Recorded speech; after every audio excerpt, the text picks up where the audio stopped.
Хорошо. И Панкратов Олег Михайлович, можно я вам вопрос задам, да?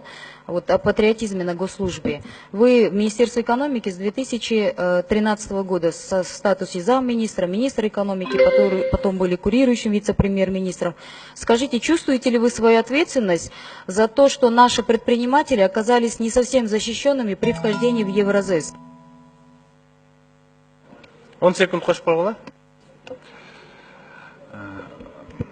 Наши предприниматели... Вас не слышно, погромче. Ага.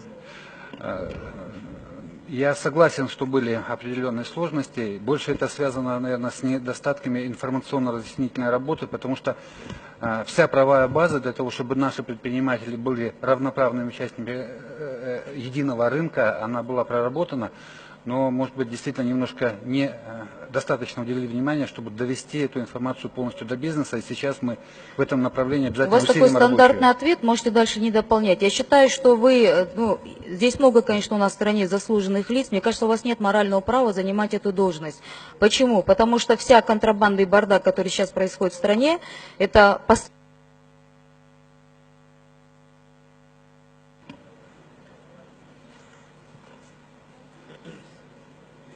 Жооп бересиздерби?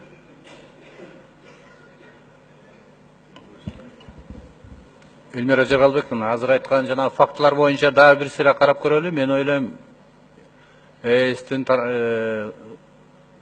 биримдикке киргендеги ушу Панкратов Олег Михайловичтин өзүнүн эмгеги абдан чоң деп ойлойбуз.